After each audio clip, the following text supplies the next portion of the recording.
Muy buenos días en América Latina y muy buenas tardes aquí en París. Mi nombre es José Antonio Ardavín, soy el jefe de la División para América Latina y el Caribe del Secretariado de Relaciones Globales de la OCDE. Y es para mí un gusto darles la bienvenida a este primer webinar técnico preparatorio hacia la segunda cumbre ministerial del Programa Regional de la OCDE para América Latina y el Caribe, que tendrá lugar en El Salvador a finales de este año y estará enfocada en el eje de la gobernanza. Eh, el Programa Regional de la OCDE para América Latina y el Caribe tiene como objeto apoyar a los países de la región en la implementación de reformas enfocadas en tres prioridades: productividad, inclusión social y gobernanza. En 2018 celebramos la primera cumbre ministerial en Perú, donde el tema fue integridad como mecanismo clave para mejorar la gobernanza. Entre otras cosas, dicha reunión tenía el objetivo de llevar de los compromisos a la acción, en referencia al compromiso de Lima, firmado apenas unos meses antes ahí por los distintos países de la región. Este año retomamos este tema tan importante y el título que le ha puesto El Salvador a la ministerial es Integridad Gubernamental y Confianza Ciudadana, la otra vacuna. En un año en el que toda la atención está puesta en la vacuna contra el COVID-19, no debemos olvidar la otra vacuna indispensable, la de la integridad, que blinde todos los procesos gubernamentales, las compras públicas, las inversiones, la infraestructura, para tener una nueva normalidad sin corrupción. Solo así se podrá recuperar la confianza en los ciudadanos, de los ciudadanos en los gobiernos, que de acuerdo con la encuesta Gallup, no solo es la menor entre las regiones del mundo, sino también la que ha disminuido más en las últimas 2 décadas. Latinobarómetro registra una caída de 22 puntos porcentuales del 44% en 2008 a 22% en 2018. Este evento es también un excelente preámbulo para la Semana de Integridad de la OCDE, que comienza justamente la próxima semana. Todos están invitados a participar. Vamos a poner en el chat el vínculo para que aquellos que quieran registrarse lo puedan hacer y participar la próxima semana. Este primer webinar hace un vínculo con todo el trabajo que ha hecho el programa regional para América Latina y el Caribe en el ámbito de transformación digital hacia el tema de integridad. El manejo de datos y tecnologías de la información son herramientas invaluables para fortalecer la integridad y la lucha contra la corrupción. De alguna forma evitan mucho el contacto entre personas, que a veces se presta para la coerción, facilita la transparencia y permite el uso de herramientas como la inteligencia artificial para detectar fraudes. Quiero agradecer en particular al Banco de Desarrollo de América Latina, CAF, y en particular a Carlos Antizo por su apoyo para la realización conjunta de este webinar. Muchas gracias, Carlos. Agradecemos también la participación de Fabricio Mena, subsecretario de Innovación de El Salvador, en calidad de representante del país, sede de la segunda cumbre ministerial. Desde luego a mis colegas Sebastián Nieto del Centro de Desarrollo y Bárbara Ubaldi, que fungirá como moderadora del panel. Hoy tenemos un excelente panel de discusión en el que escucharemos de las experiencias de Brasil, Colombia, Costa Rica y México. Esta segunda cumbre ministerial, y digamos para concluir mi intervención, tendrá 3 seminarios o 3 webinars como este. El segundo webinar tendrá lugar en mayo-junio y se enfocará en la buena gobernanza en la contratación pública y en los grandes proyectos de infraestructura. Y un tercer webinar tendrá lugar en septiembre y abordará el papel del sector privado, la cooperación internacional y la sociedad civil en la lucha contra la corrupción. Las discusiones técnicas de estos 3 webinars serán un insumo fundamental para las discusiones de los ministros y altas autoridades que la región tendrán en El Salvador en la segunda cumbre ministerial. Aprovecho para agradecer también a la Unión Europea, que apoyará esta cumbre ministerial, ya está apoyando a El Salvador en todo este proceso. Extendemos desde ya una invitación a todos y todas para participar en la sesión pública de esta cumbre ministerial. Sin mayor preámbulo, le cedo la palabra al subsecretario Fabricio Mena de El Salvador para que nos dé sus palabras en calidad de país sede de la cumbre. Hola, muchísimas gracias a todos. Bueno, muchísimas gracias por la invitación. Agradezco a la OCDE por poder crear este tipo de espacios. Nosotros como El Salvador nos sentimos, la verdad, completamente honrados de poder participar en este webinar. Bueno, como ya mencionaba, agradecemos a la OCDE y a su programa regional para América Latina y el Caribe por permitirnos el intercambio de mejores prácticas entre países de la región en el fascinante tema del rol de las tecnologías de la información y de los datos como herramientas para el fortalecimiento de la integridad y la confianza ciudadana. Estamos completamente conscientes que nuestra región debe cobrar un nuevo dinamismo en impulsar el fortalecimiento de la gobernanza y la confianza ciudadana ante debilidades estructurales que se han visto exacerbadas por la pandemia del COVID-19.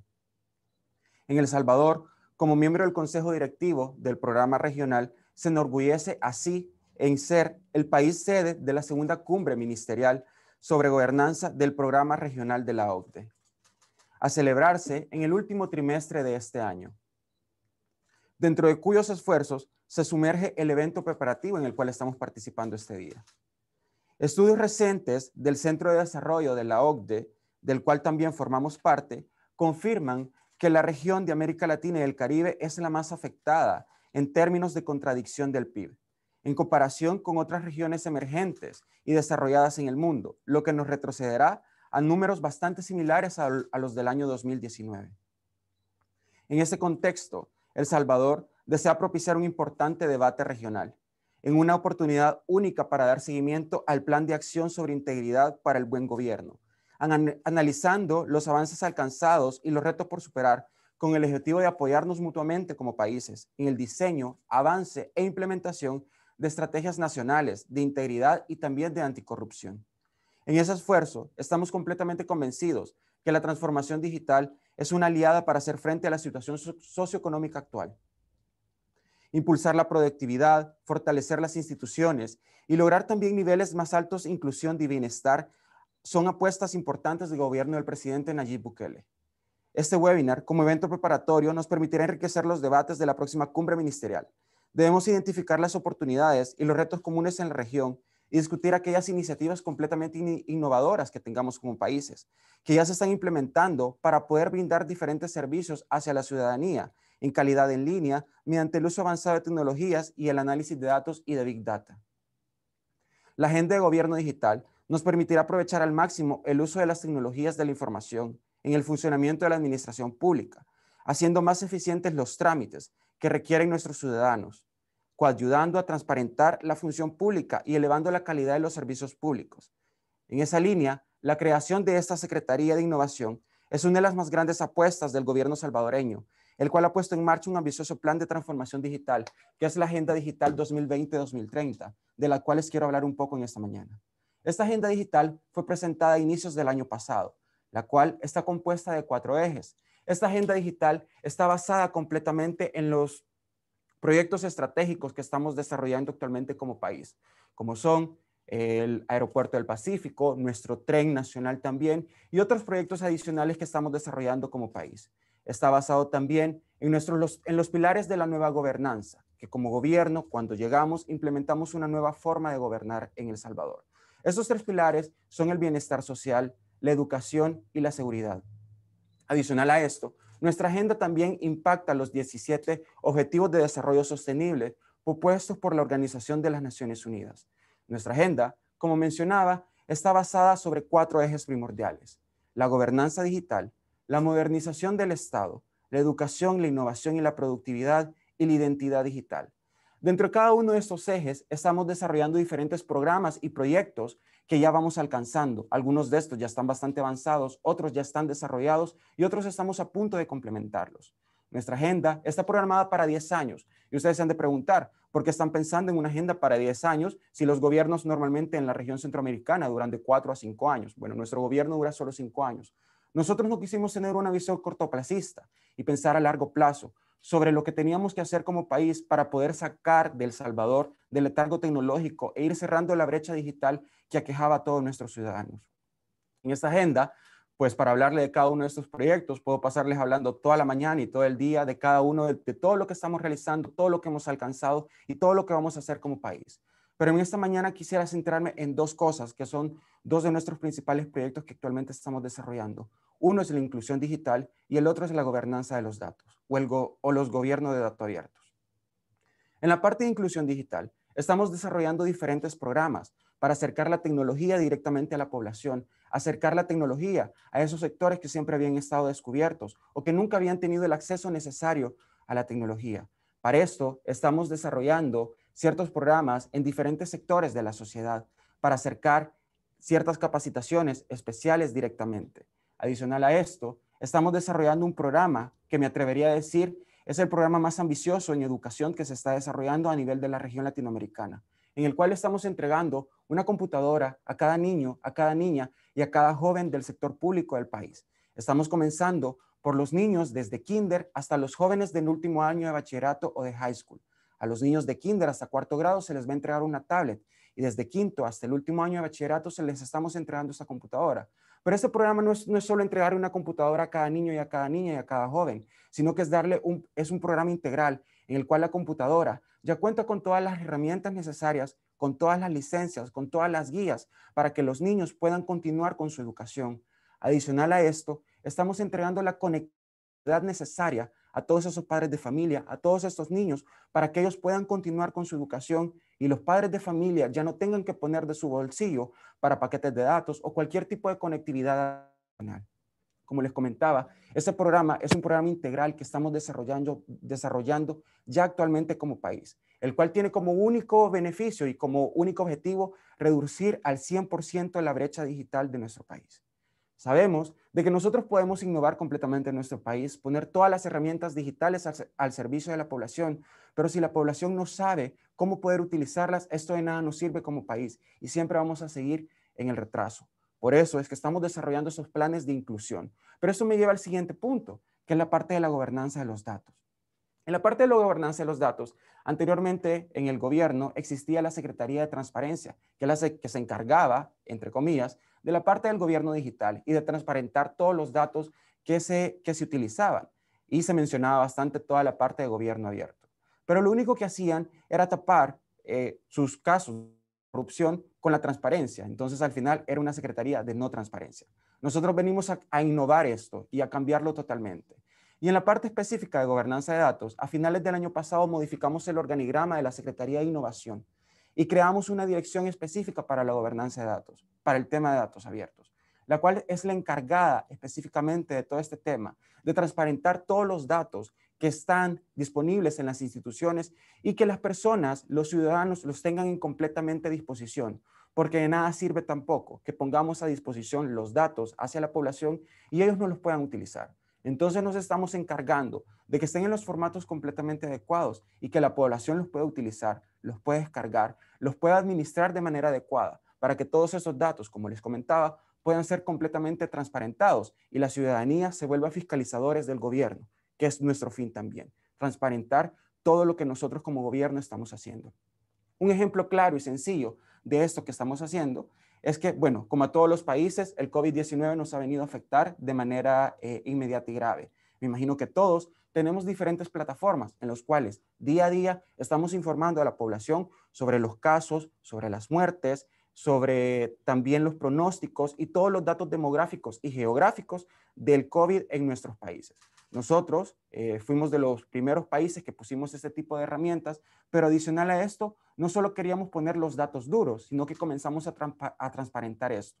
Habilitamos una plataforma específicamente en la cual la población puede verificar día por día cuántas personas han sido afectadas o han sido contagiadas por el COVID-19, verificar específicamente los datos geográficos y los datos demográficos de cada una de estas, verificar sus edades, verificar también sus sexos, en qué municipios y departamentos del país el COVID-19 está afectando aún más. Adicional, pusimos a disposición un mapa de riesgo, el cual lo estamos actualizando semanal por semana epidemiológica, en el cual la población puede ver si su municipio, si su departamento está siendo mucho más afectado también por la pandemia.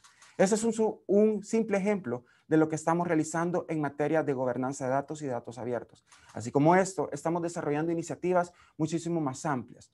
Nuestro objetivo primordial como gobierno de El Salvador y como gobierno del presidente Nayib Bukele es comenzar a reducir al 100% la brecha digital en nuestro país y convertirnos en referentes en la región de todos esos programas que estamos realizando. Muchísimas gracias a todos. Muchísimas gracias al subsecretario Fabricio Mena. Ahora le cedo la palabra a Sebastián Nieto del Centro de Desarrollo, quien abordará también la perspectiva de cómo han abordado este tema en el Latin American Economic Outlook. Muchas gracias, José Antonio.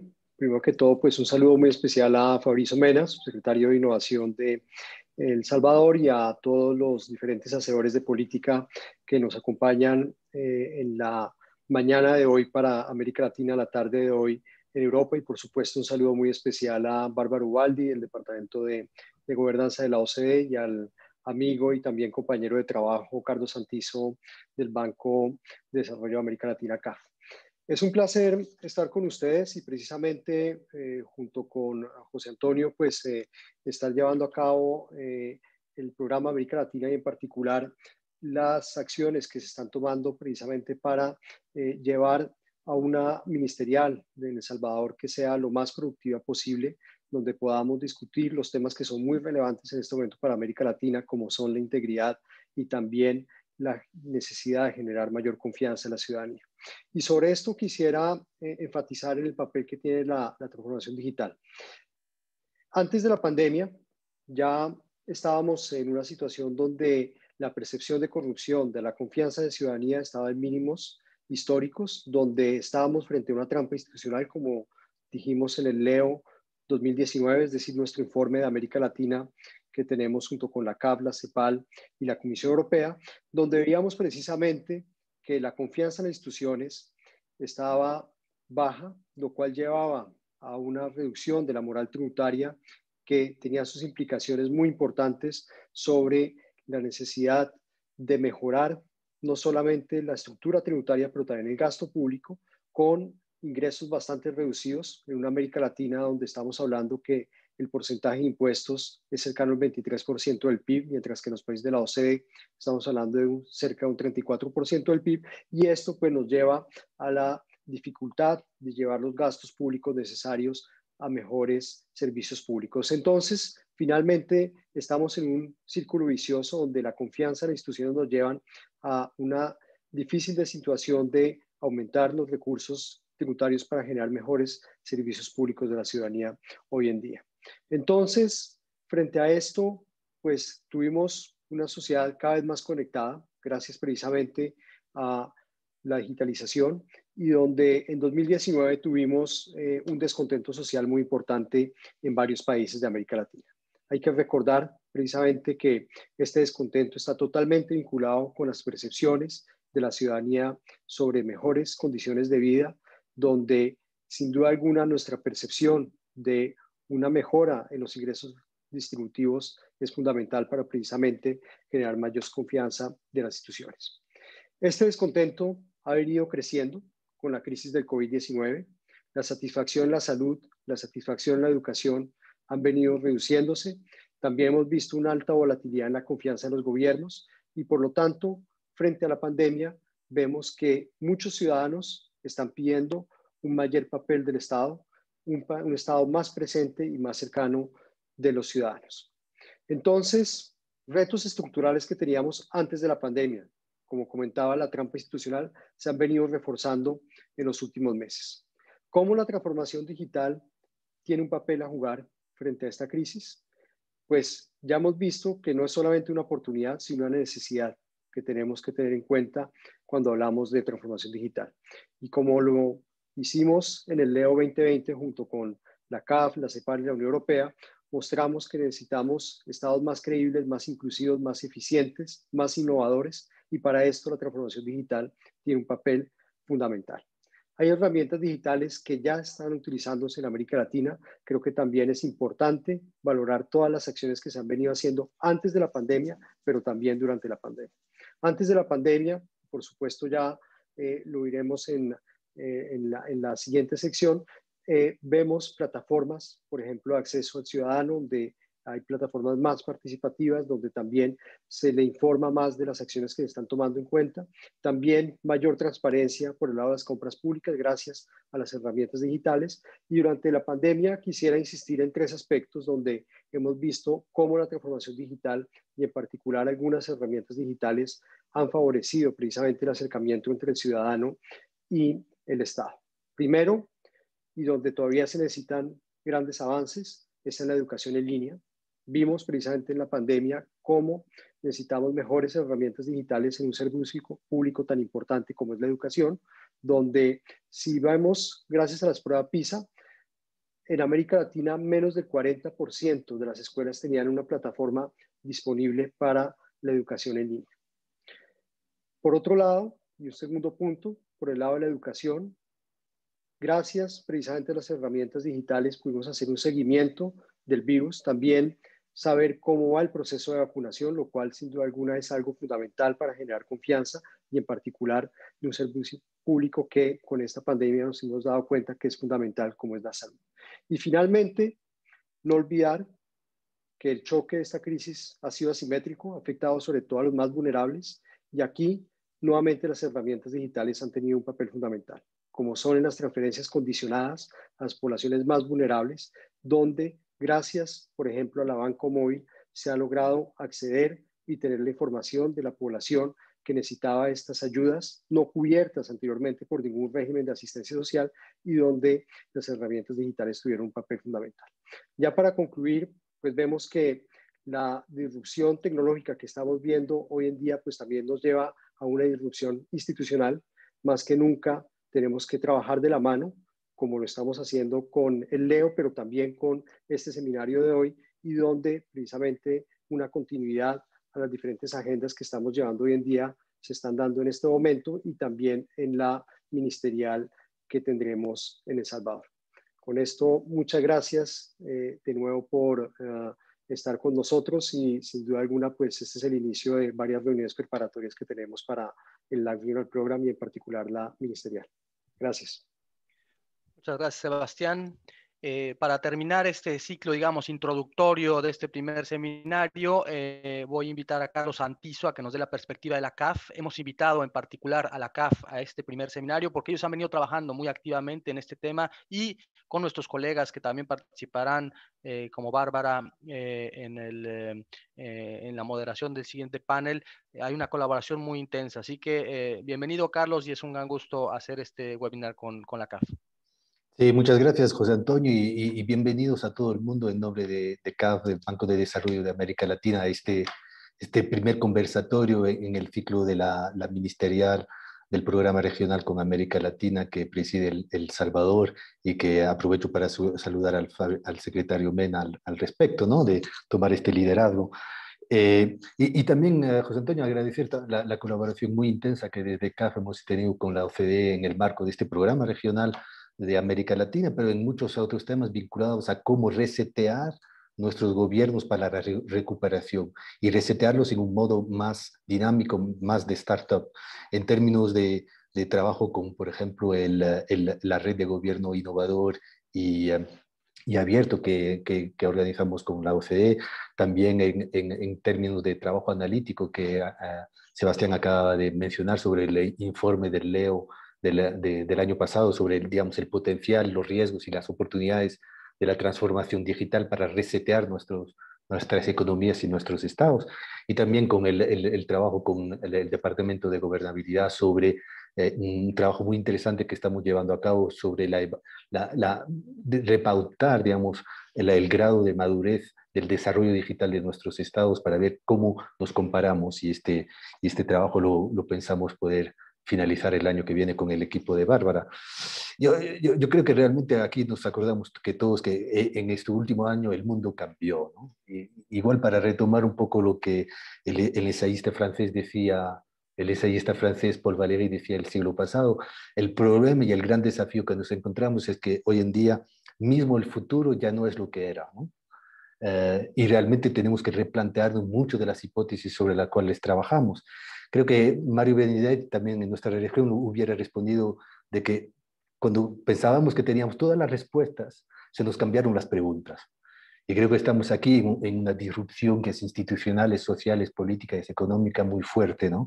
Pero lo que sí sabemos, en particular en América Latina, es que para resetear el contrato social post pandemia necesitamos un pacto digital. Y este pacto digital tiene que arraigarse en los derechos digitales de los ciudadanos. Creo que no hay que olvidar que entramos a esta crisis con unas condiciones preexistentes, ¿no?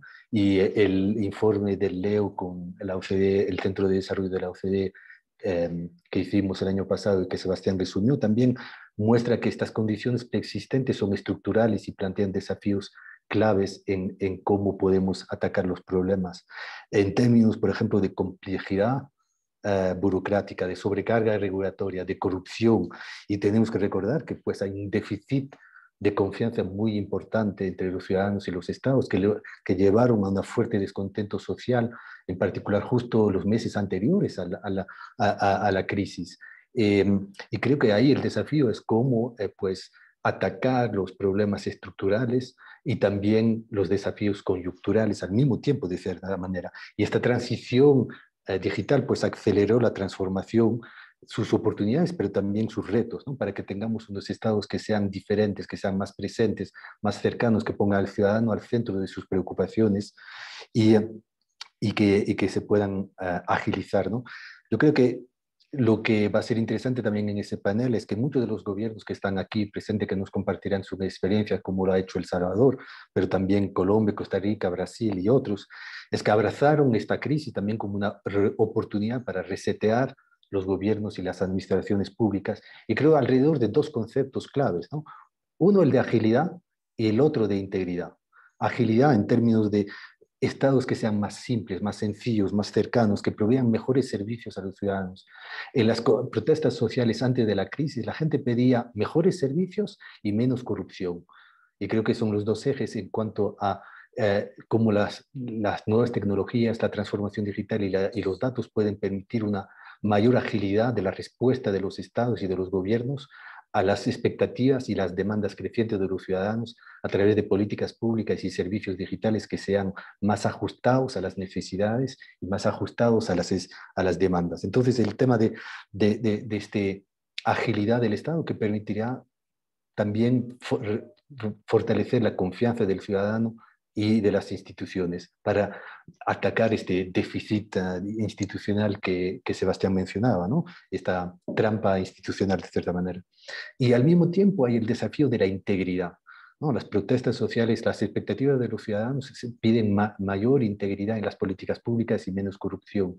Y hemos visto durante la pandemia, en la gestión de la crisis, en particular de la crisis sanitaria, es que las vulnerabilidades siguieron y siguieron muy fuertes y que esto es inaceptable para muchos de los ciudadanos. Y entonces, muchas de las herramientas digitales y la inteligencia de datos nos puede permitir descubrir riesgos de corrupción y poder atacarlos. Muchas instituciones de control en México, en Colombia, en Brasil, como la Autoridad Superior de la Federación, pues aprovecharon estas herramientas para fortalecer los mecanismos de integridad y de lucha contra la corrupción. Y creo que también estamos moviendo de una etapa donde estamos enfocados en la contención de la emergencia sanitaria a una nueva etapa para la recuperación económica. Y en esta etapa para la recuperación económica creo que la integridad va a ser clave para asegurar un gasto público eficiente, en particular en las inversiones de infraestructura que van a ser clave en los programas de reactivación. Porque al final la falta de integridad y la corrupción reduce la capacidad institucional de respuesta de los estados a estas nuevas demandas y expectativas, ¿no? Desde CAF, pues para un poco acompañar y fortalecer el apoyo que brindamos a nuestros gobiernos y a nuestros estados miembros, en 2018 hemos creado la Dirección de Innovación Digital del Estado que dirijo, precisamente para poder acompañar a nuestros gobiernos en cómo apalancar la inteligencia de datos y las nuevas tecnologías para mejorar, infine, la gobernanza pública y las políticas públicas y, infine, los servicios a los ciudadanos. Un tema que nos enfocamos mucho, un riesgo muy importante, tiene que ver con la integridad pública en materia de compras y contrataciones del Estado, que han sido un área de riesgo importante, y mucho del trabajo que hacemos, en particular con países como Ecuador, como Colombia, Paraguay o Panamá, es fortalecer, digamos, la integridad en los sistemas de compras y contrataciones, promoviendo la adopción de estándares de datos abiertos, por ejemplo, en compras y contrataciones, y apoyando a algunas de las entidades de controles en apalancar esta nueva riqueza de datos para tener una integridad inteligente, no entravadora, pero más inteligente en términos de su oportunidad de acompañar y proteger estos procesos de gastos públicos y de gasto público de emergencia para la recuperación. Entonces, sin más, realmente agradecer a la OCDE por este espacio. Creo que es muy oportuno, muy importante en el marco del debate que se está dando en los países y en la preparación de la cumbre ministerial de la OCDE con América Latina, que se dará bajo el auspicio de El Salvador a finales del año. Y solo, realmente también creo que para concluir un poco esta situación también nos invite a mayor creatividad, ¿no? A mayor innovación. Y para retomar por último las palabras del pintor francés Henri Matisse, creo que esta creatividad nos pide mucho coraje. Y creo que los panelistas que nos van a seguir en el siguiente panel van a un poco demostrar cómo muchos gobiernos de la región están mostrando este coraje, están mostrando esta innovación, no solo para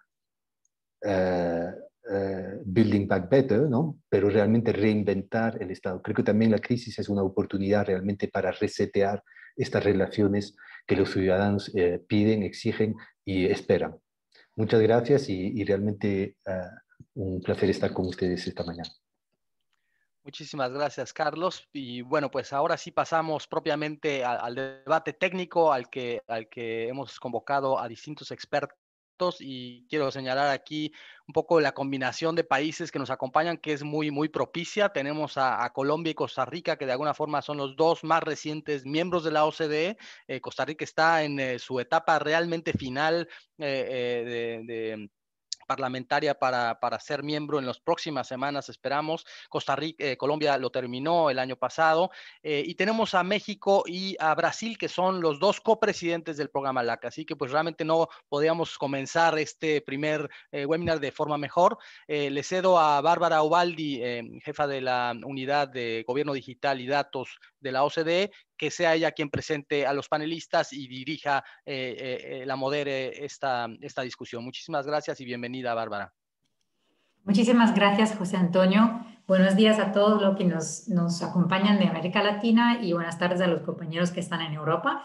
Antes que nada, me gustaría decirle muchas gracias al subsecretario por sus palabras de abertura de este seminario, que justamente destacan a qué punto países de la región están aprovechando de la oportunidad muy importante que la pandemia actual les está ofreciendo para acelerar los esfuerzos que ya están puestos en marcha para avanzar la transformación digital de gobiernos y sectores públicos. Es un desafío importante. A mí las personas que han ya estado hablando conmigo en los últimos meses saben que no me gusta utilizar la palabra aceleración, porque yo creo que esa es una oportunidad no para acelerar, pero para entender cómo poder mejorar la aplicación de datos y tecnologías para avanzar la transformación digital.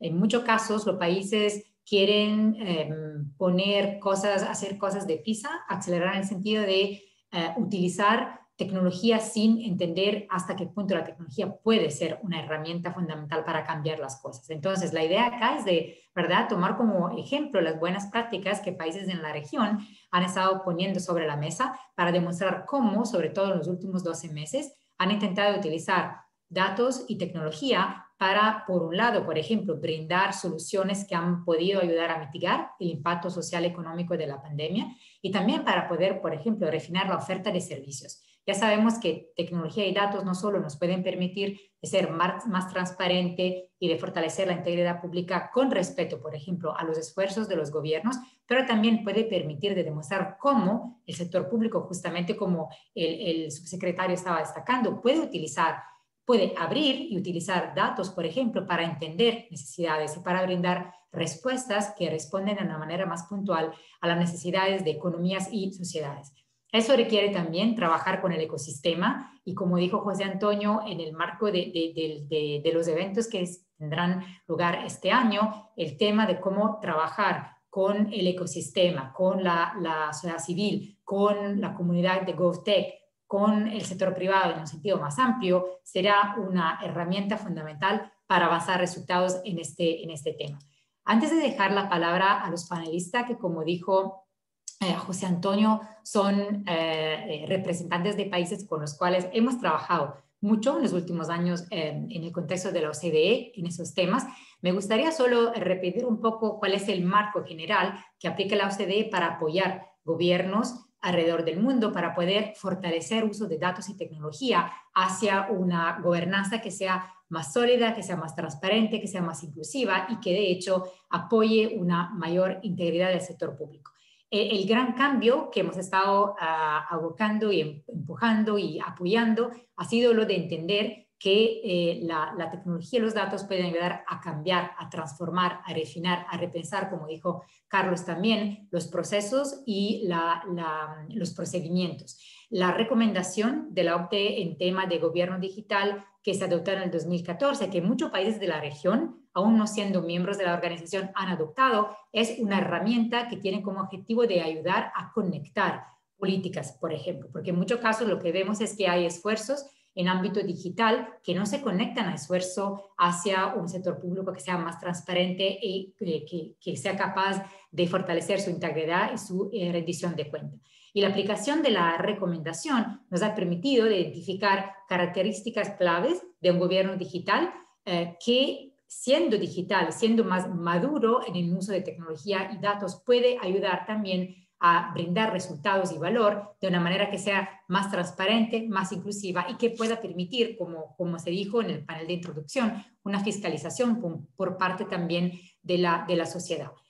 Los datos pueden ayudar a anticipar necesidades, pero ya como sabemos necesitan una gobernanza que sea parte de un contexto más amplio de gobernanza que sea de apoyo, que apoye un uso de los datos para crear valor público y esto puede ser una herramienta fundamental para fortalecer la confianza pública. Entonces, en ese sentido, muchos de los ejemplos que vamos escuchando de la parte de los panelistas nos permitirán de entender, por un lado, hasta qué punto hay acciones concretas que se están tomando para conectar políticas digitales con políticas de integridad pública. Y por el otro lado, vamos también entendiendo cuáles son los desafíos que todavía siguen existiendo y cómo a lo mejor conjuntamente podemos identificar soluciones comunes.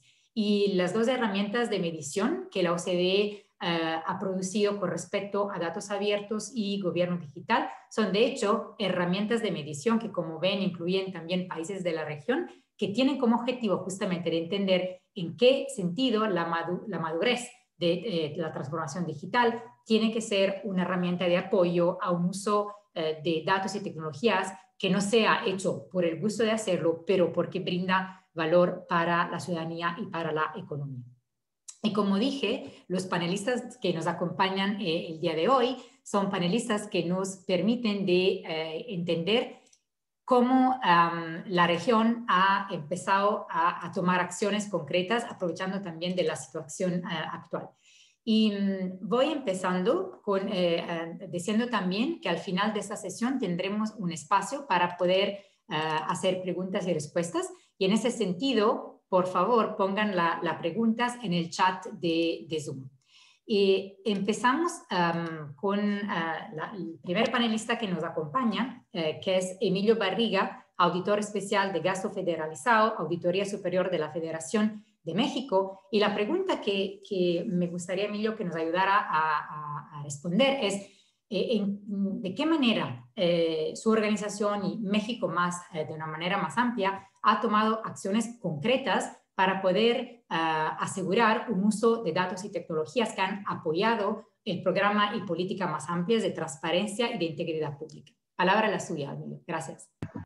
Buenos días a todas. Agradezco a la OCDE la invitación a este importantísimo webinar. Es una extraordinaria oportunidad poder platicar con ustedes, con todos los que nos acompañan de lo que estamos haciendo en nuestro país en materia de uso de nuevas tecnologías, en particular que es la responsabilidad que nos toca a nosotros en la Auditoría Superior de la Federación de México, vigilar y fiscalizar el correcto uso de los recursos públicos en nuestro país. Mi área de responsabilidad en lo específico tiene que ver con la vigilancia del correcto uso de los recursos públicos en los gobiernos subnacionales de nuestro país, México, que como ustedes saben es un gobierno federalista, entonces esto hace compleja la tarea, la responsabilidad que tenemos. Entonces, sin el uso de las nuevas tecnologías, evidentemente que nuestra tarea sería muy limitada. Entonces, nosotros iniciamos nuestras gestiones en la Auditoría Superior de la Federación hace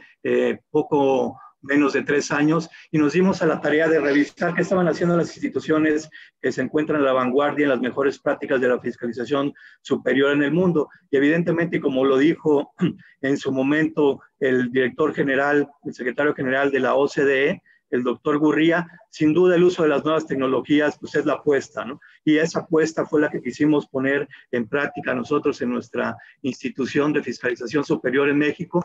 Y lo primero que empezamos a hacer hace, decía, un par de años, fue conformar un gran repositorio de información en nuestra institución y conformar un equipo de científicos de datos que empezaran a explotar estas grandes bases de datos. Lo primero que construimos fue toda la información de las facturas digitales que se le emiten a los gobiernos subnacionales y sus entes públicos en nuestro país, y al año se emiten, por ejemplo, en el 2019, que es la revisión que acabamos de concluir de la cuenta pública 2019, se emitieron casi 40 millones de comprobantes fiscales digitales por internet, lo que conocemos en nuestro país como CFDIs, y hubo casi 8,000 ejecutores del gasto público subnacional en nuestro país. Decirles que el gasto público subnacional en nuestro país representa más de una tercera parte del presupuesto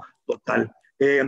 También otro gran repositorio de información con el que ya contamos es la información de cuántas empresas están formalmente registradas en nuestro país. Son casi 2 millones de empresas, y tenemos ya la información de quiénes son los representantes legales de estas empresas, cuáles son sus actividades, cuándo fueron constituidas, cuáles son sus direcciones, sus teléfonos, y tenemos ya también acceso a la información de quiénes son los socios de estas empresas. Son más de 4,600,000 socios asociados a estos 2 millones de empresas en nuestro país. Entonces, esto es lo que hacen nuestros científicos de datos: diseñar algoritmos inteligentes para explotar estas grandes bases de datos, y estamos ya teniendo los primeros resultados.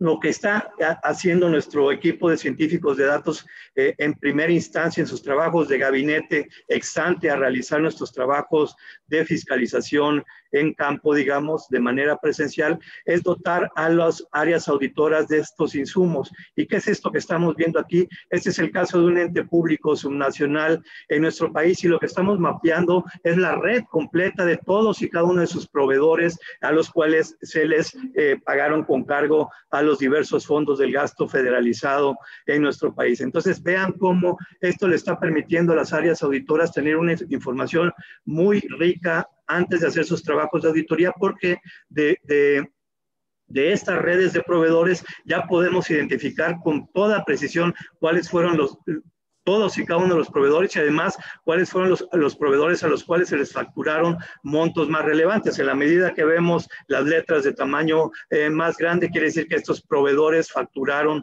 montos mayores a este ente público subnacional. Entonces, aquí ya no estamos viendo muestras, ya estamos viendo el universo completo de la información de todos y cada uno de los proveedores, de todos y cada uno de los entes públicos subnacionales en nuestro país.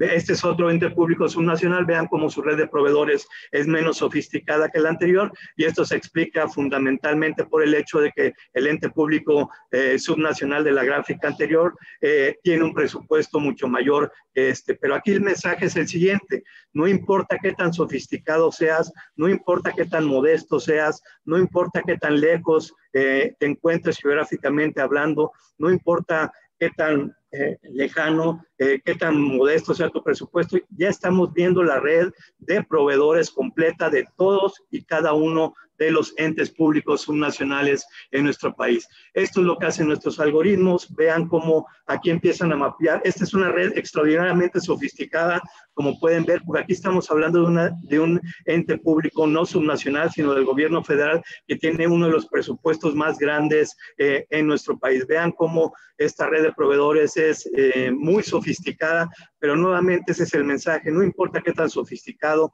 qué tan modesto seas, ya estamos mapeando las redes completas de proveedores de todos y cada uno de los entes públicos subnacionales en nuestro país. Pero, y ya voy terminando mi intervención, esta primera intervención, no nada más ya estamos mapeando las redes completas de proveedores de todos y cada uno de los entes públicos subnacionales, sino ya estamos programando algoritmos inteligentes que nos están permitiendo identificar presuntas irregularidades en el uso de los recursos públicos en nuestro país. Por ejemplo, este es el caso de un ente público subnacional y lo que vemos en los recuadros, en los círculos verdes en la parte de arriba de la red, es un patrón que se repite de manera sistemática en nuestro país y que ya estamos identificando con toda precisión con estos algoritmos. Y es que los entes públicos subnacionales, una vez que entran en funciones, el responsable de los entes públicos, se repite un patrón de manera sistemática que se empiezan a contratar empresas de nueva creación.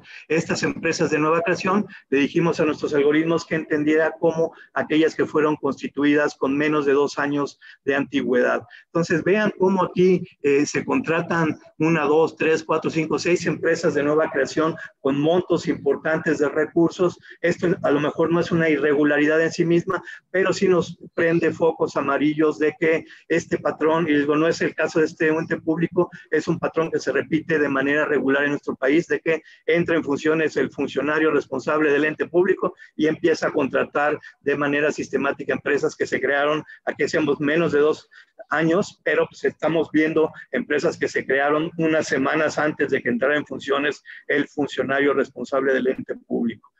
También estamos encontrando ya patrones, esto sí es una irregularidad en sí misma, y son el caso de contratación de empresas fantasma, que le llamamos en nuestro país, o empresas fachada que simulan operaciones. Nuestros algoritmos ya nos están permitiendo identificar con toda precisión, porque este listado de empresas fantasma lo publica la autoridad hacendaria en nuestro país. Estas empresas ya están boletinadas, digamos, públicamente. Entonces, nuestros algoritmos encuentran qué ente público subnacional contrató a qué empresas fachada, empresas fantasma. Entonces, esto para las áreas auditoras es una información extremadamente rica porque ya les permiten sus trabajos de auditoría hacer tiros de mucha precisión, como decimos comúnmente, y entonces ya a la hora de llegar con el ente auditado, pues ya pedimos de manera muy precisa, quiero ver estos contratos que tuviste con estas empresas fachada y también quiero ver por qué estas empresas de nueva creación las contrataste cuando fueron creadas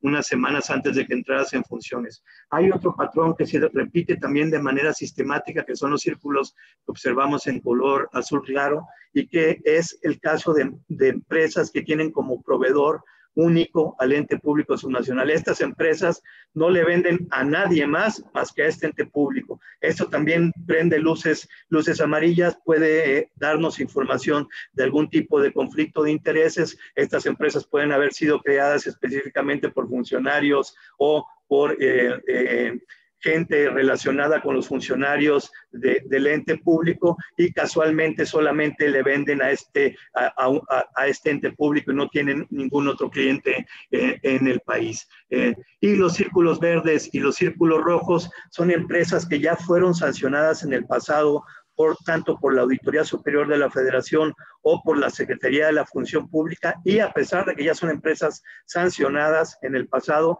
vuelven a ser contratadas por los entes públicos. Esto también ya es una irregularidad en sí mismo, pero las áreas auditoras ya pueden ver con toda precisión ex ante esta información que nos ayudan a identificar nuestros algoritmos al analizar estas grandes bases de datos y universos completos de información, y ya no muestras como ocurría tradicionalmente con las técnicas de auditoría antes de que pudiéramos tener acceso a estas nuevas herramientas tecnológicas. Vean cómo aquí lo que hicimos en la gráfica anterior era un ente público solamente, pero vean cómo aquí lo que le pedimos a nuestros algoritmos, por ejemplo, en el caso de las empresas fachada, vean cómo las empresas fachada no solamente tienen como cliente al ente público subnacional que vimos anteriormente, sino sus redes de proveedores se extiende por todo el país.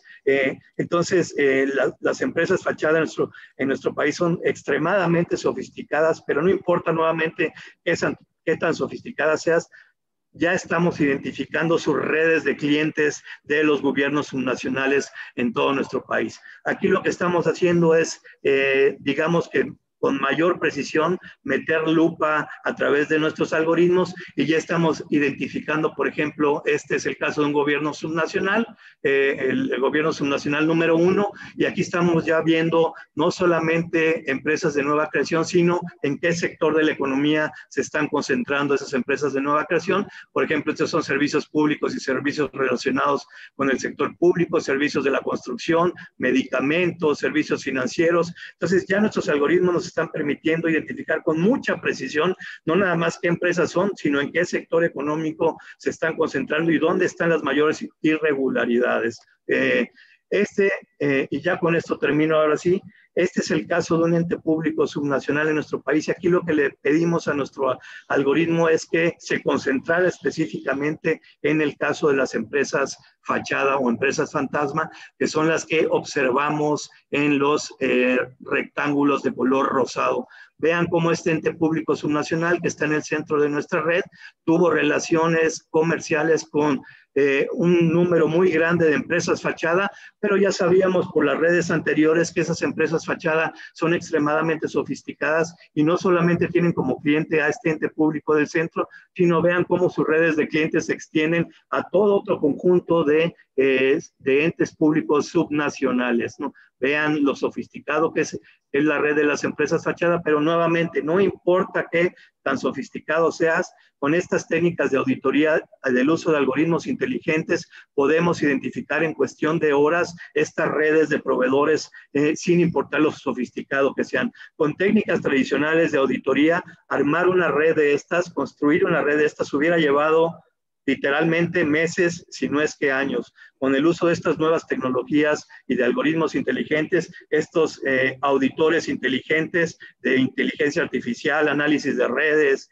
aprendizaje de máquina, pueden identificar estas redes extremadamente sofisticadas en cuestión de horas o en cuestión de días. Y repito, lo que con técnicas tradicionales de auditoría hubiera llevado meses, si no es que años. Dejo mi intervención en esta primera parte solamente comentándoles que a la luz de la pandemia nos dimos a la tarea de acelerar la liberación de una herramienta que le denominamos buzón digital de la Auditoría Superior de la Federación en México. Imagínense lo extremadamente complicado que se volvió el trabajo del área de mi responsabilidad, que es la auditar el ejercicio de los recursos públicos en los gobiernos subnacionales en nuestro país, el salir, los auditores, el tener que viajar por todo nuestro país a hacer esos trabajos de auditoría, pues se volvió una actividad extremadamente riesgosa. Entonces, para el tema de la salud, obviamente. Entonces, nos dimos a la tarea de liberar esta herramienta, el buzón digital de la Auditoría Superior de la Federación, que es una herramienta de comunicación bidireccional entre la entidad fiscalizada y la Auditoría Superior de la Federación, que nos permite hacer solicitudes de información.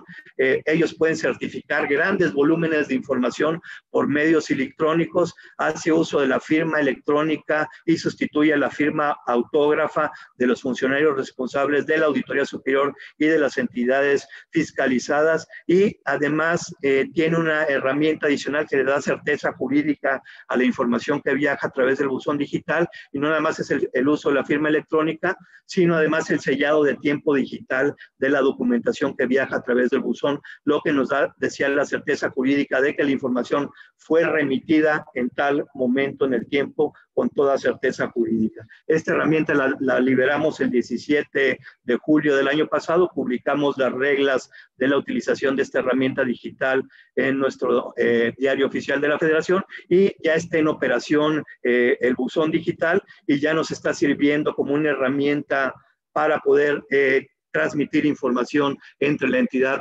fiscalizada y la Auditoría Superior de la Federación. Muchas gracias y espero, si hay alguna pregunta, estar a sus órdenes. Muchas gracias, Emilio. Y sin demorar más, me gustaría invitar a un segundo panelista, que es un gran amigo, Luis Felipe Monteiro, que es el secretario de Gobierno Digital, Ministerio de Economía de Brasil. Hi, Luis Felipe. We've been working together a lot in the context of the Digital Government Review of Brazil. We've been following very closely the great work that Brazil has done to try to connect all these agendas. So please, the floor is yours, Luis Felipe, to share with us a bit your thoughts. Thank you very much, Barbara. Thank you, OECD, for having us here. I would like to greet Aura Cifuente, Emilio, Jorge Mora, and Carlos Santizo de CAF. First, and I will speak in English, sorry about that, because my Spanish is not as good as yours. But here in Brazil, since the peer review that we made with Barbara's team at OECD, as Barbara said, we run fast on the digital transformation of our country, especially on the federal governmental side. Here at the heart of the federal government, the events last year have demanded an unprecedented cultural shift. So COVID-19 made us clear that the agencies and their teams must adapt it quickly, adopting digital as the only alternative, the only viable way to guarantee support for families and the operation of essential public services. So the great thing is that we were prepared for that. So basically, in the past years, Brazilian federal government has grouped together and we established the Digital Government Secretary to focus with high priority on the digital transformation of our government. In the first year, we defined the priorities, the strategy, the methods, established partnerships within the government and outside with the private sector also. And we defined the technological architecture, so the main building blocks to create and to accelerate the digital government in Brazil. This was the main thing we made in the first year. Since then, we have delivered a unified digital channel, gov.br, which is right now one of the top 10 governmental projects in the world. And this portal now brings together more than 4,000 public services. And we moved from a number that were 31% of services fully digital available. And right now we have 67% of federal public services fully digital available to the citizens. So we know, and we are seeing these in the real world, in the streets, that the digital transformation is increasing the trust from the society to the capacity of the government to evolve to the new digital era. So as a result of this digital transformation, besides the benefits to governments and society, we are saving up to $500 million per year on time savings, on inefficiencies, things like that. And the digital government strategy that we have for 2022, and we launched it last April, is organized in 6 principles and has 58 initiatives that guide the transformation of the government through digital technologies. So our main vision is we seek that we have to offer public policies and services of better quality, simpler, more accessible at any time and any place, and at a lower cost to the citizen. So the strategy states that the government of the future has to be citizen-centered, and there are many initiatives on that. The gov.br portal is one of them. Has to be an integrated government, so data has to run around the agencies, and the citizen must not run around physically with a piece of paper that proving who he is and what he's eligible for. So the integration of our systems, interoperability of data is one of the main pillars of our strategy. The third principle is that we must create a smart government that uses data, especially evidence-based policy making to make sure we can focus our money for the best value. So this was very important during COVID-19, where we had to, in just a few months, to identify the most vulnerable people in Brazil that were beneficiaries of the emergency aid that we delivered last year, and we are still aiming to deliver until the end of the pandemic. So also the strategy aims, states that the government of the future has to be trustworthy. So it has to secure its digital infrastructure. It has to implement safeguards on data privacy for the citizens. And within that principle, we will deliver, and we are closing this project in a few months. We will deliver a big and efficient digital ID infrastructure for the whole 210 million inhabitants of Brazil. So in the context of open government and transparency, Brazil is still an important player where we are delivering open data in a huge demand, and we are offering our transparency portals for the citizen control and participation. So the top priorities among our initiatives using digital technology is we aim to close the transformation of 100% of the federal public services by the end of 2022. So every transaction must be able to be accessed, monitored, and have the results delivered through digital channels. We will deploy a digital identity for all Brazilians. We are running already a few pilots, and we see the difference that the digital identity platform can create on the economy and the digital citizenship. We are consolidating all of our governmental digital channels. So we grouped all the portals and apps and everything to a much more citizen-centered platform. We will integrate governmental systems and services using an interoperability bus, and we have already results on that. We aim to streamline business operations in Brazil. So since January 2019, we reduced in 50% the time to open a business in Brazil. So, and we are moving faster and moving forward on that with states and municipalities to streamline this registration of businesses and reducing bureaucracy to our citizens.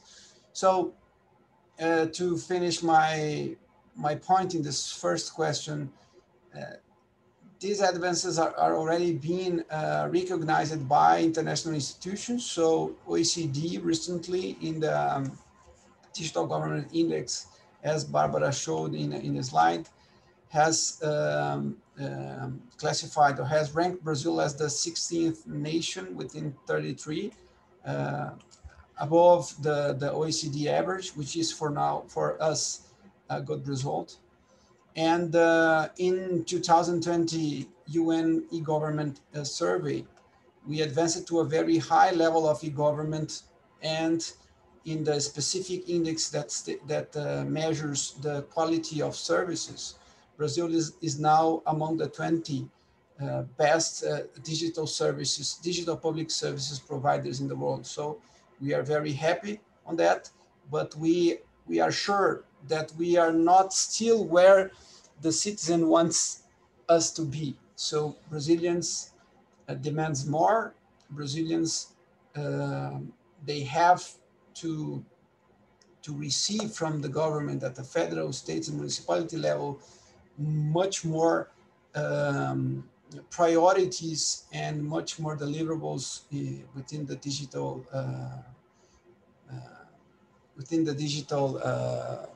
environment. So I think besides our advances, there are still lots of things to do. The quality of the services must improve. The access of the population must be guaranteed, and we must close the digital divide within a big country like Brazil that has many different situations, socioeconomic situations among the regions. So thank you again for the question, and I hope that we can share even more within the countries at Latin America to make much more improvements. Thank you. Thank you very much, Luis Felipe, and no apologies needed, as my Brazilian has not improved since we started working together. So we can each work on our language skills.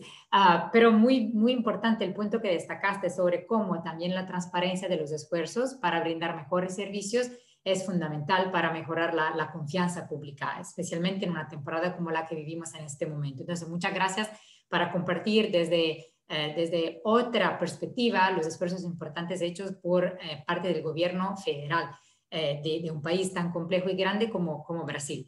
Y me gustaría ahora darle la bienvenida a Jorge Mora, que es director de Gobernanza Digital, Ministerio de Ciencia, Tecnología y Telecomunicaciones de Costa Rica. Jorge, recién en una charla en el contexto del programa que estamos implementando con el CAF, hemos podido acceder a informaciones muy interesantes sobre prácticas tan excelente que están poniendo en marcha en Costa Rica en este ámbito. ¿Podrías, por favor, compartir un poco con los participantes más informaciones sobre ese tema, por favor? La palabra es la tuya.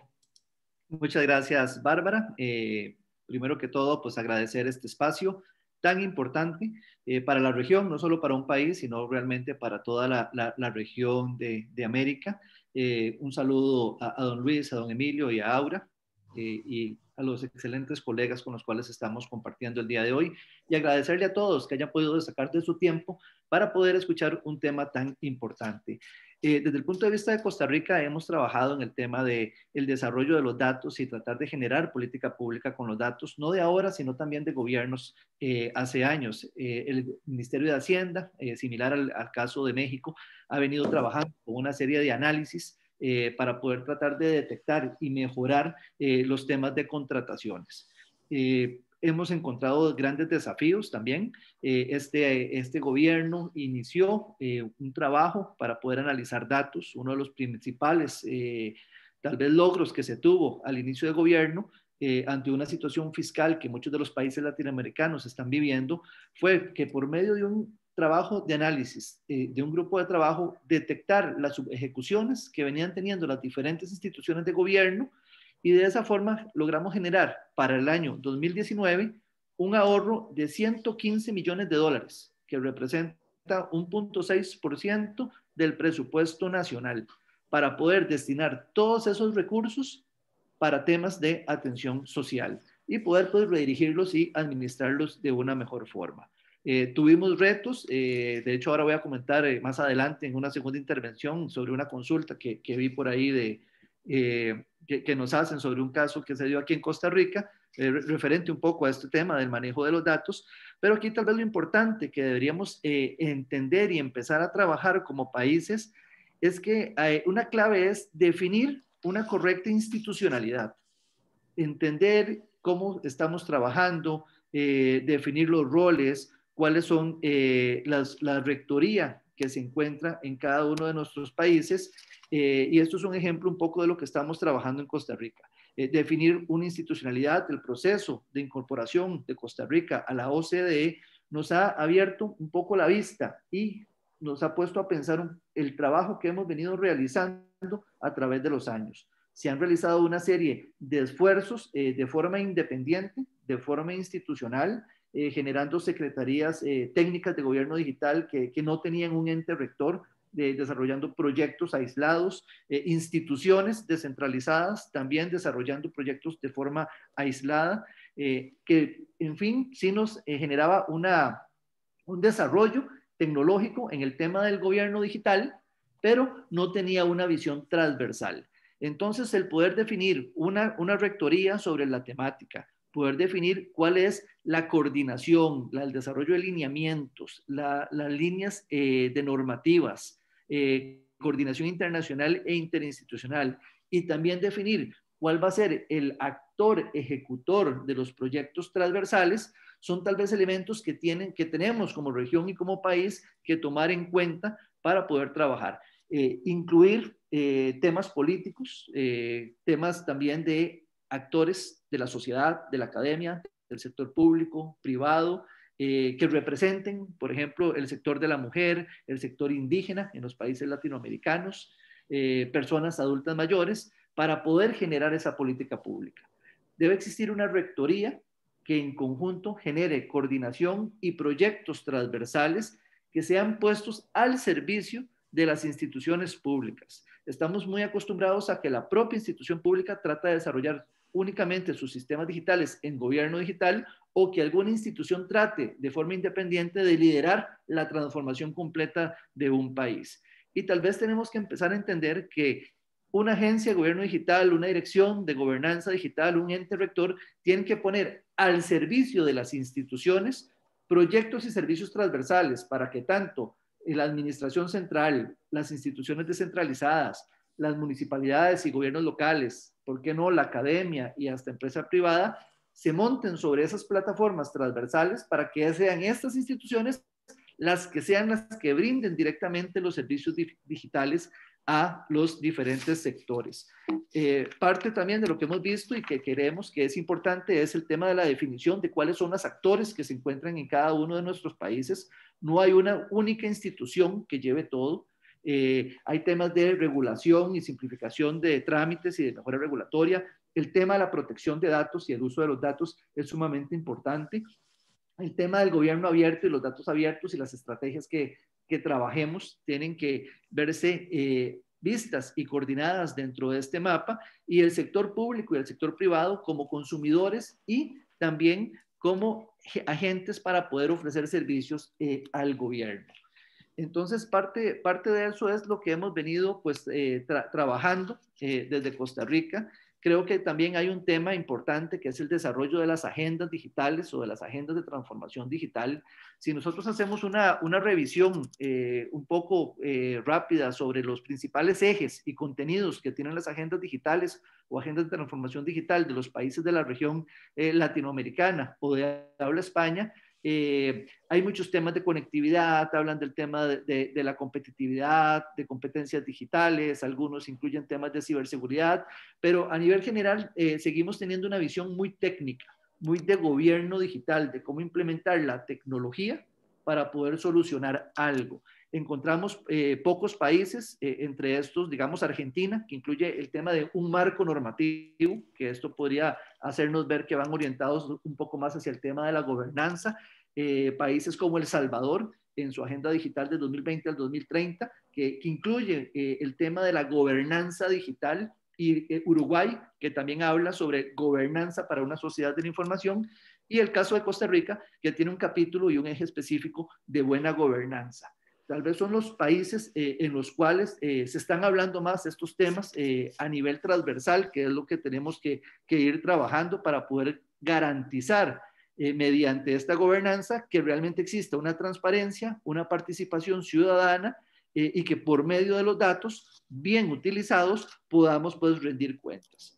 Algunas acciones que hemos venido trabajando, Costa Rica lanzó su cuarto plan de acción de Estado abierto, que fue liderado por la Comisión Nacional de Gobierno Abierto, y tal vez menciono esto, y creo que es importante, porque es empezar a reconocer que existen diferentes actores en todo este ecosistema digital de los países, y que tenemos que darle la posición y la rectoría a cada una de estas instituciones para que por medio de esta gobernanza podamos realmente tener una verdadera coordinación. Este plan de Estado abierto incluye a los 3 poderes de la República. Esta Comisión Nacional de Gobierno Abierto que tenemos en Costa Rica pues es representada por el sector civil, de la sociedad civil, por el sector privado, incluye representación de la academia y también incluye representación de los 3 poderes del Estado, el Poder Judicial, el Poder Legislativo y el Poder Ejecutivo. Temas que hay que trabajar y retos que tenemos como región tienen que ver con el tema de políticas para la preservación de los datos digitales. y esto tiene que ver también con un tema de la gobernanza, como hablaba ahora el colega del Salvador, sobre cómo vamos a preservar los datos y cuáles van a ser las políticas que vamos a tener en el tema de digitalización de datos, cómo vamos adaptando nuestro marco normativo, no solo para un tema de digitalización, sino temas de integridad, de transparencia, y cómo promovemos la ciencia para poder ejecutar política pública y tener mejores decisiones. Y bueno, parte de esto tiene que ver con ya ahora sí la implementación de herramientas de gobierno digital y herramientas de uso de datos para poder trabajar de una mejor forma. Entonces, creería yo que el reto principal que tenemos como región es empezar a trabajar en esta gobernanza y en una visión transversal para poder ofrecer estas soluciones. Soluciones tecnológicas como identidad digital son claves para este mundo de la digitalización. El tema de la interoperabilidad o el intercambio de datos entre instituciones, y aquí es donde podemos empezar a nosotros a brindar transparencia y donde la gobernanza es tal vez un elemento clave. Si vemos la interoperabilidad únicamente con una visión técnica de conectar dos instituciones para poder transferir datos, no podemos garantizar cómo va a ser la utilización de esos datos y el tratamiento de esos datos personales o de instituciones.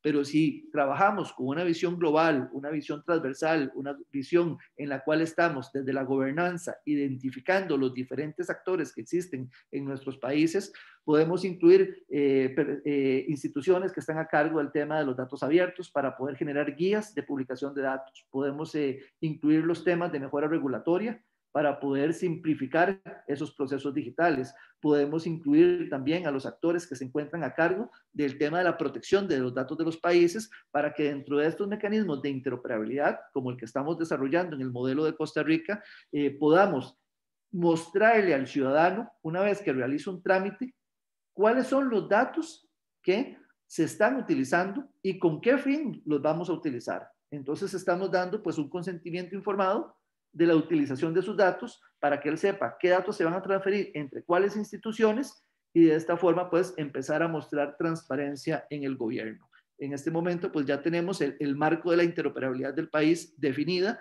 y estamos para este año trabajando en implementación técnica, que ahí pues estamos también en el marco de la Red de Gobierno Electrónico de América Latina y el Caribe, la Red GEAL, que es presidida por Colombia, trabajando muy de la mano y compartiendo experiencias con este país hermano en estas temáticas. Y finalmente, para ir terminando, no podemos dejar de lado que en todos estos temas digitales, en el tema de la protección de datos, tenemos que también tomar un compromiso como país en los temas de ciberseguridad, poder garantizarle tanto al ciudadano como a las instituciones que la información que estamos guardando como instituciones está bien resguardada, estamos teniendo pues las políticas de seguridad necesarias y poder garantizar pues un flujo de información seguro.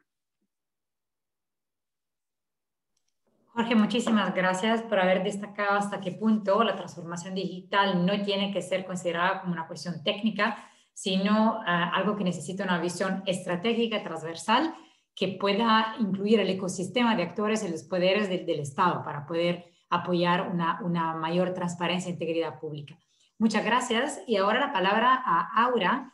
Aura Cifuentes es directora de Gobierno Digital en el Ministerio de Tecnología y Ciencias de Colombia, gran amiga que ha trabajado mucho en contextos de innovación pública y datos y transformación digital en Colombia. Aura, por favor, la palabra es la tuya para compartir un poco la experiencia de Colombia en este tema. Mil gracias, Bárbara. Y bueno, a todos los colegas y a todos los panelistas, muchas gracias, y a las personas también que están conectadas con nosotros, mil gracias por escucharnos. Bueno, yo me siento muy honrada de estar en este espacio y de compartirles desde Colombia cuál ha sido el aprendizaje y también yo creo las lecciones, no solamente aprendidas, sino las que seguimos aprendiendo, porque creo que todavía no hay un análisis completo de lo que supuso el 2020 para estos temas. Lo que sí es cierto es que el 2020, además de ser muy desafiante, creo que varios ya lo han manifestado en diferentes frentes, en materia de gobierno digital e innovación, para Colombia fue un año muy provechoso.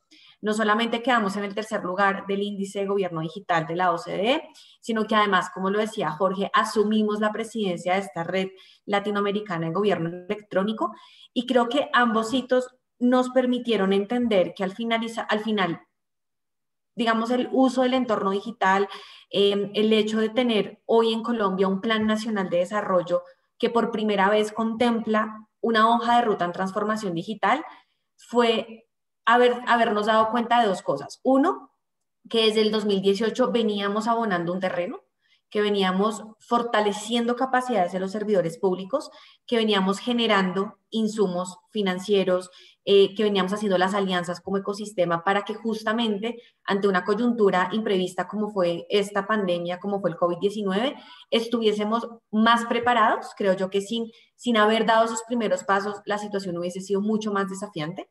Pero al mismo tiempo que estábamos en mitad de gobierno. En Colombia el gobierno va de 2018 a 2022 y justo el hecho que cayera en 2020 nos hacía pensar, todavía nos quedan 2 años, nos quedan 2 años para poder fortalecer e impulsar mucho más lo que se venía haciendo. Y creo que habernos dado cuenta de eso rápidamente y haber tomado este enfoque de experimentación, de innovar, de prototipar cosas, de pilotear también hasta donde podíamos empezar a probar cosas nuevas fue algo muy acertado y por eso, repito, es algo que seguiremos probando y en el que seguiremos pues monitoreando si eso funciona. Yo quisiera responder como a la pregunta con 4 puntos en particular. Con el equipo, además, queríamos como compartirles también unos datos que nos parecen muy dicientes de estos desafíos y de estas acciones concretas que estamos implementando a partir de lo que vivimos y como creemos que el hecho de fortalecer estos 4 frentes nos van a permitir promover este uso de tecnologías, de herramientas digitales. Entonces, estos puntos son, lo primero, la implementación del PIDA, este Programa Interamericano de Datos Abiertos para Prevenir y Combatir la Corrupción. Quisiera hablar un poco de eso porque al final, desde 2011, 2014, Colombia ha venido fortaleciendo todo el eje de transparencia e integridad, pero pues obviamente al llegar de nuevo esta coyuntura, ahí vemos una oportunidad muy grande de poder seguir fortaleciendo estos ejes de transparencia, integridad y confianza pública.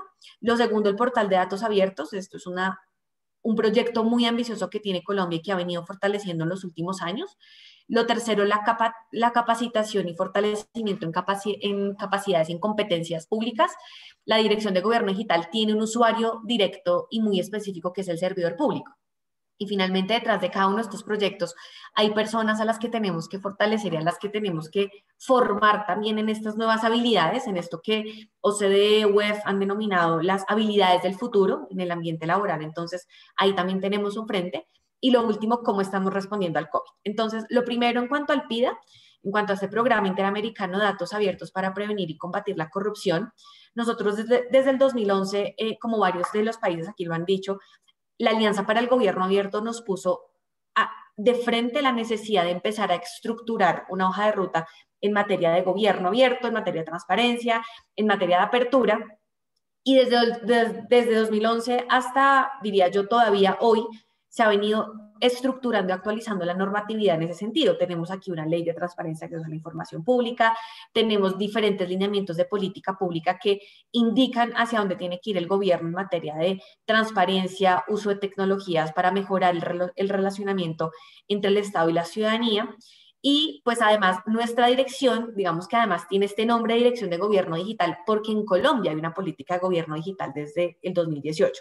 Entonces, el piso regulatorio y normativo es sólido, pero digamos que desde el 2020 y desde es la última aprobación del Plan de Acción de Gobierno Abierto, el 4º plan de acción que nosotros presentamos ante UGP, quedó una responsabilidad en cabeza del Ministerio TIC de articular y fortalecer este trabajo interinstitucional para abrir 32 conjuntos de datos que quedaron estipulados como estratégicos en materia de lucha contra la corrupción.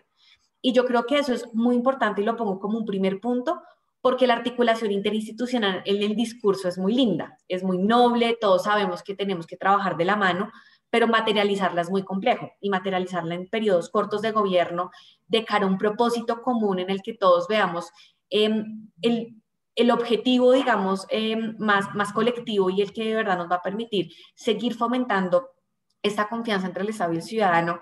Toma tiempo, requiere esfuerzos, requiere voluntad y aquí en Colombia la hay. Entonces digamos que ahí hay un primer eje y es 2020 supuso también para Colombia un nuevo plan de acción de gobierno abierto y el compromiso de abrir 32 conjuntos de datos para seguir fortaleciendo la agenda de lucha contra la corrupción. Lo segundo, nosotros tenemos un portal de datos abiertos, portal que tienen muchos países ya, que nos está permitiendo justamente que las entidades públicas publiquen sus datos en formatos abiertos, en formatos libres, que nos permitan además fomentar que cada vez más sociedad civil, ciudadanos, academia los utilicen y los reutilicen. El portal actualmente en Colombia tiene más de 10.000 conjuntos de datos publicados y más de 1.000 entidades públicas que están constantemente pues, actualizando los conjuntos de datos que publican. Y aquí yo quisiera resaltar que uno de los desafíos de hacia donde tenemos que ir y las acciones concretas que queremos seguir promoviendo es, en una coyuntura como la que vivimos todos los países latinoamericanos con el COVID-19, esto debería permitir cada vez más que hubiese periodismo de datos, cada vez más noticias, cada vez más medios de comunicación, comunicándole a la ciudadanía el avance de un fenómeno como este, basado en datos públicos que están abriendo las entidades competentes además en este tema. En Colombia puntualmente, cuando empezó la pandemia, cuando empezó este fenómeno, el Ministerio TIC hizo una alianza muy profunda técnica con el Instituto Nacional de Salud, que es la entidad en Colombia competente frente a todo el monitoreo de datos de casos positivos de COVID, es actualmente quien está también al frente con el Ministerio de Salud frente a todo el proceso de vacunación. Entonces creo que haber logrado esto nos lleva cada vez más a entender algo que ya lo veníamos trabajando y que incluso muchas peer reviews que ha hecho la OCDE lo manifiestan, y es el enfoque en calidad de datos, el enfoque en realmente promover que cada vez más entidades publiquen datos con el mayor estándar de calidad para que esa reutilización y esas visualizaciones de datos, esos usos de los conjuntos de datos, permitan justamente tomar decisiones y hacer también pues mejor control social. Lo tercero es la capacitación. Esto es algo que para la Dirección de Gobierno Digital es profundamente importante porque nos hemos dado cuenta de varias cosas. La primera es, y seguramente pasa en Costa Rica, en Brasil, en Argentina, esto es algo que está ocurriendo en muchas entidades públicas de diferentes países, y es, se están creando secretarías de tecnología, se están creando oficinas TIC justamente para que se fomente y se mejore la transformación digital de la entidad pública. Y en esto nosotros tenemos unos usuarios directos muy, muy importantes que son los CIOs o los CDOs, estos jefes que están liderando la transformación digital, pero que muchas veces se encuentran sin herramientas, sin recursos o sin el conocimiento. Entonces, como ministerio estamos haciendo unas capacitaciones y unas asesorías especializadas en diferentes temas. El año pasado, solamente para darles una cifra, capacitamos a 1.600 servidores públicos en uso y aprovechamiento de datos públicos únicamente sobre este tema, buscando además que muchas entidades públicas territoriales, en este caso en Colombia, locales, gobiernos locales, promuevan la apertura de los datos propios de esa entidad pública. Entonces, aquí hay un enfoque muy profundo a que cada vez más tengamos servidores públicos que sepan y tengan las herramientas para enfrentarse digamos, a este nuevo entorno digital que cada vez está siendo más utilizado, pero también a los desafíos propios que trae esto. Capacitamos también, lo decía Jorge, en ciberseguridad. Este es un tema fundamental. Todo el tema de incidentes cibernéticos y cómo responder a estos, pues se ha vuelto también un tema muy importante. Y otro tipo de cosas. Por ejemplo, sacamos recientemente un diplomado sobre interoperabilidad. En Colombia tenemos una plataforma que es X-Road en código abierto. Entonces también fortalecimos las capacidades y formamos a más de 1.500 servidores públicos en esto. Entonces, el tema de capacitación, creo yo, es muy importante. Y aquí me gustaría dejar algo para que no se sienta que esto es una capacitación tradicional. Si bien en el sector público estamos muy acostumbrados a hacer la capacitación o el curso como profesor-alumnos y muy en esa lógica vertical, en Colombia estamos cada vez más interesados en esto que en inglés se llama learning by doing, que es literalmente tener proyectos concretos donde con base en eso, pues los servidores públicos puedan aprender de manera mucho más ágil. El cuarto punto es Data Sandbox, un proyecto que además a mí me parece espectacular, me parece que reúne todos los principios más nobles y positivos de la innovación y del gobierno digital, que es lograr tener un entorno controlado donde las entidades públicas jueguen con datos. Por eso esa metáfora y esa analogía al sandbox, que es una arenera, como cuando los niños juegan en un entorno controlado. Me parece que sobre todo en temas de datos, es cada vez más importante poder generar esa flexibilidad para que las entidades experimenten, para que en una infraestructura que además ha concebido en la nube, nosotros podamos fortalecer que cada vez más entidades que tienen conjuntos de datos masivos puedan acelerar proyectos en esto. Entonces, nosotros además en Colombia, con este Data Sandbox, no solamente estamos, también yo creo como formando una mentalidad más innovadora del servidor público que participa en esto, sino además dándole cumplimiento a una política pública en Colombia que tenemos muy importante, que es sobre explotación de datos, fomentar no solamente la apertura, no solamente el uso y la visualización, sino además explotarlos y poder de verdad tomar decisiones basadas en datos. Y lo último, que es lo del COVID, nosotros fuimos el primer país latinoamericano en publicar, ¿no?, por primera vez un conjunto de datos en materia de COVID-19. Esto se publicó el 27 de marzo del 2020, o sea, de verdad, 2 semanas después de que estábamos ya anunciando alerta nacional y anunciando pues que íbamos a entrar en un periodo de cuarentena. Este conjunto, y aquí me parece importante leerles estos datos, tiene más de 877,000 visitas, 628,000 descargas, y a hoy es el conjunto de datos, desde que el portal de datos abiertos existe en Colombia, más descargado en la historia. Y creo que esto, digamos que evidenció varias cosas. Cuando nosotros lo publicamos, tuvimos muchísimas quejas, muchos reclamos, sociedad civil, periodistas, sobre todo criticando que el conjunto de datos no tenía la calidad que exigía una información de ese nivel de importancia y de relevancia, sobre todo por la coyuntura que estábamos viviendo. Y nos tocó muy rápidamente, y esto creo que pues responde también a ser muy ágil en el sector público y entender que ante este tipo de desafíos, sobre todo cuando hablamos de datos, la capacidad de respuesta tiene que ser muy rápida y de verdad muy articulada también entre entidades, porque pues en este caso puntual este dataset no depende del Ministerio de Tecnologías. Aquí tocaba articularnos con el Instituto Nacional de Salud, con el Ministerio de Salud, y lo logramos hacer y logramos que este conjunto de datos de manera iterativa se fuese mejorando, actualizando, estructurando y limpiando también para que cada vez tuviese estos estándares de calidad más altos.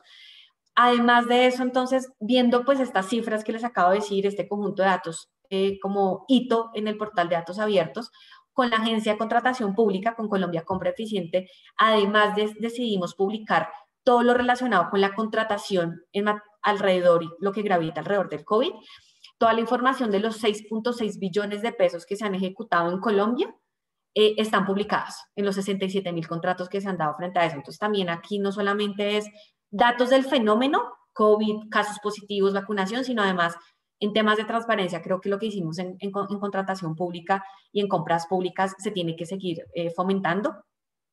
Entonces, nada, creo que termino ahí. Esos son como 5 grandes desafíos que creo yo le apuntan a todo el ciclo de finalmente lo que es un proyecto de gobierno digital o lo que finalmente termina siendo esta agenda, y es enfocarse en las personas, en los servidores públicos que están liderando estos proyectos, en las herramientas que se requieren para poderlos acelerar y potenciar, y en que al final todo lo que estamos haciendo pues permita que la ciudadanía se entere, utilice esa información para también hacer control social y que para la entidad pública pues les sirva para poder tomar decisiones más acertadas. Muchísimas gracias, Aura. Ya sé que el tiempo nos está yendo, pero me gustaría hacer una última ronda de preguntas a los 4 panelistas, pidiéndole por favor que contesten con una frase solo. Y voy empezando por Aura, cambio el orden. Entonces, Aura, si tú tuvieras que decir en una frase cuál es el desafío más grande que ves para los próximos 12 meses para Colombia en este ámbito, ¿cuál nombrarías? Yo diría que el desafío más grande que tenemos como país es estructurar proyectos con diseño centrado en las personas, y por personas me refiero a ciudadanos y a servidores públicos en todo lo relacionado con transformación digital. Muchas gracias. Ahora, Luis Felipe, what is the main challenge that remains for Brazil in one sentence for the next 12 months in this area? The main challenge for us is to identify and to reach 210 million Brazilians through digital channels.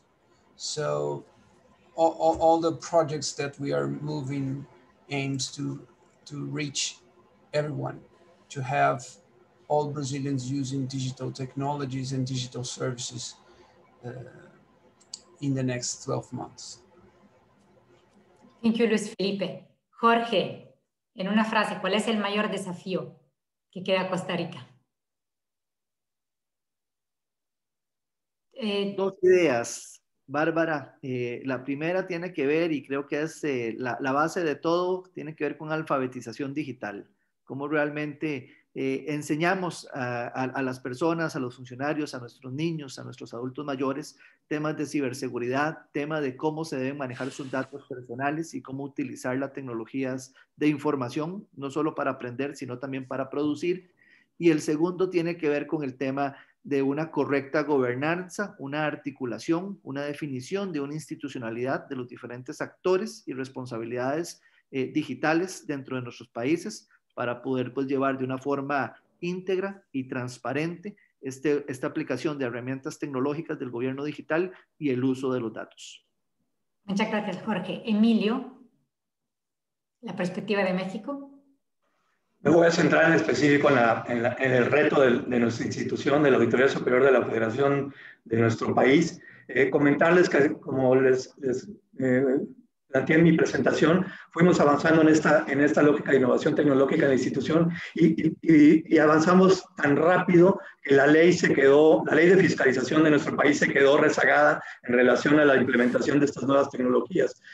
Para buena noticia de nuestra institución y creo que del país, en diciembre del año pasado el Congreso de la Unión aprobó una reforma a la Ley de Fiscalización y Rendición de Cuentas de la Federación, que es el marco legal que rige la actuación de la Auditoría Superior de la Federación en México, donde ya nos da la figura de las auditorías digitales. Es decir, ya con esta reforma de ley, la Auditoría Superior de la Federación va a decidir qué auditorías se hacen por medios presenciales y cuáles por medios digitales.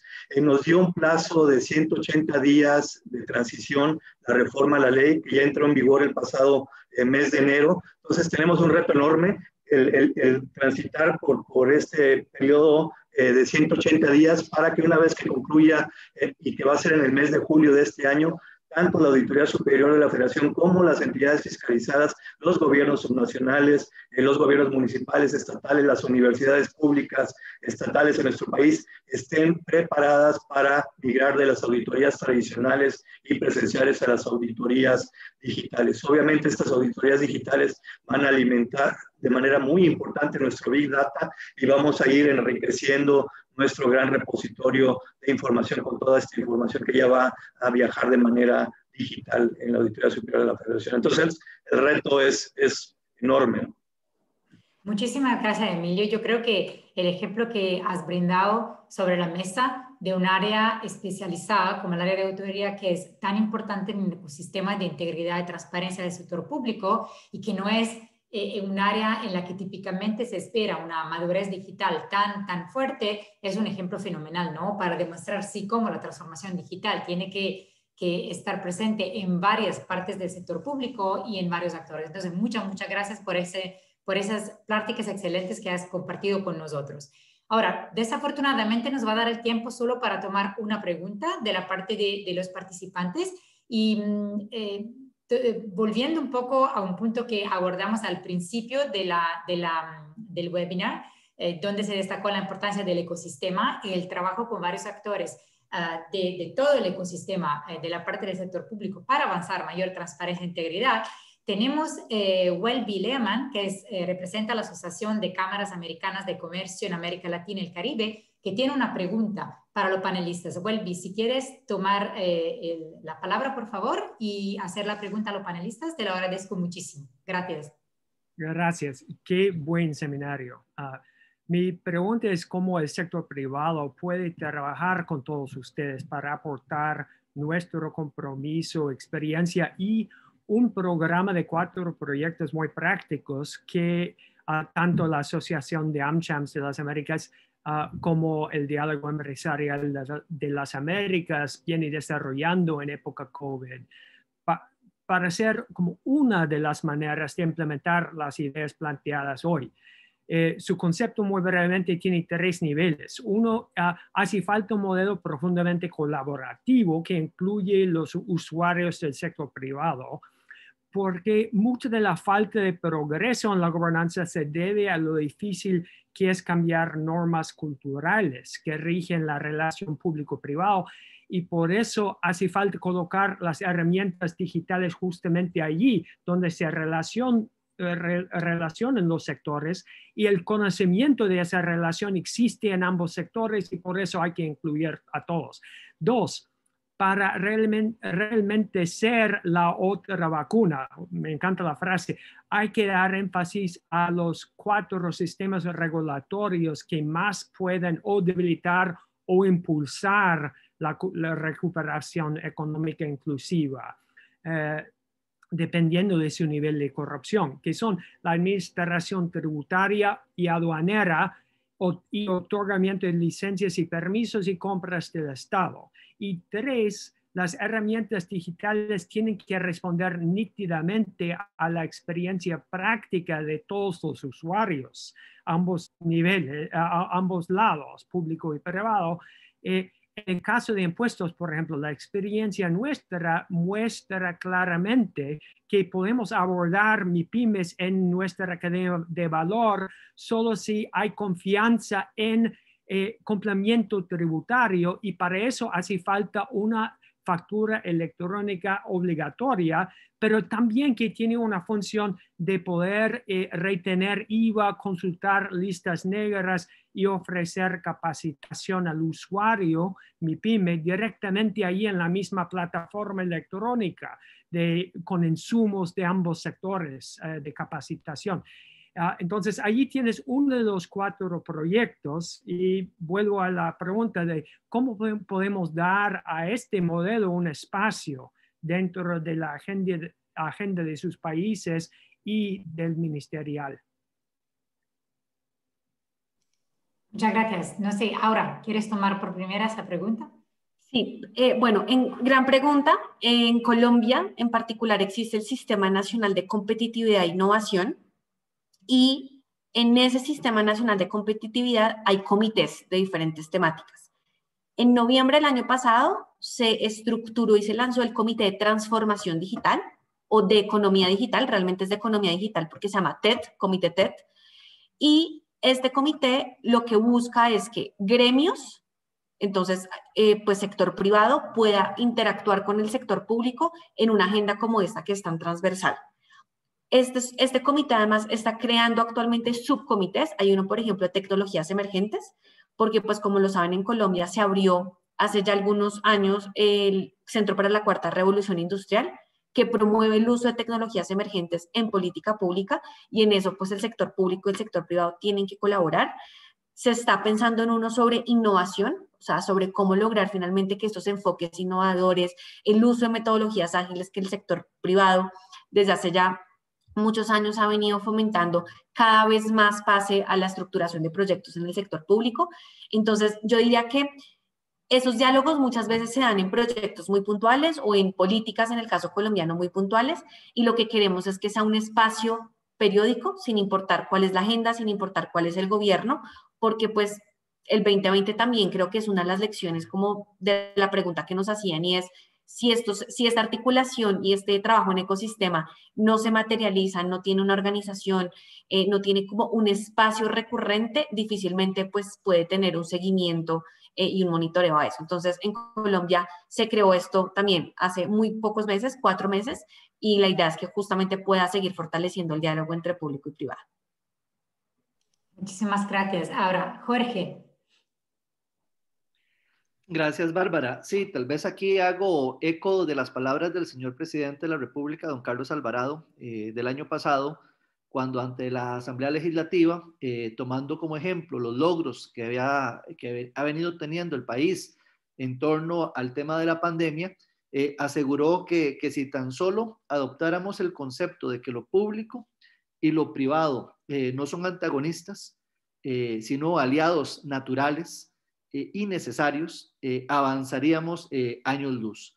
Entonces creo que este tema del sector público y del sector privado tiene que verse de esta forma, como aliados naturales. Esto entra dentro de la gobernanza, porque la gobernanza lo que nos va a ayudar es a definir cuáles son también los actores que se encuentran en este ecosistema, y como lo mostré en el gráfico, de parte de lo que hemos identificado en Costa Rica, se encuentran bien identificados tanto las empresas públicas como las empresas privadas como colaboradoras y no únicamente como consumidores de servicios de un gobierno digital.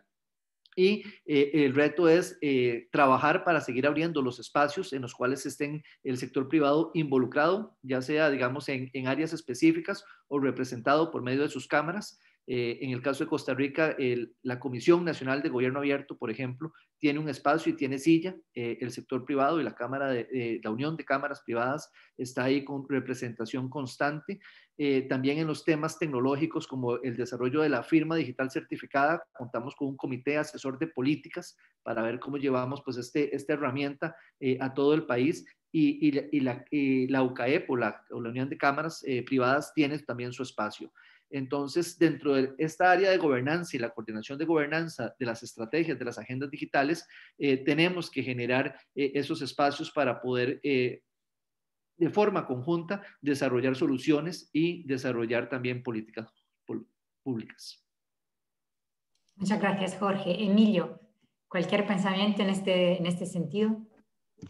Comentar nuevamente en el ámbito de nuestras responsabilidades que para que ocurra un acto irregular en el uso de los recursos públicos son dos, se requiere de dos actores, ¿no? Tanto la parte de funcionarios de gobierno como la parte del sector privado que fomenta y participa en esta irregularidad. Entonces, con el uso de todas estas herramientas que hemos platicado y uso de nuevas tecnologías en procesos de fiscalización, yo creo que la percepción de riesgo tiene que ser no nada más a los servidores públicos, sino también al sector privado, porque al menos en nuestro país nosotros tenemos la facultad también de fiscalizar y sancionar a empresas privadas cuando hagan uso de recursos públicos. Entonces, esta percepción de riesgo, de que estamos viendo ya universos completos de información, que estamos analizando estos grandes volúmenes de Big Data, no nada más es para el funcionario público, sino también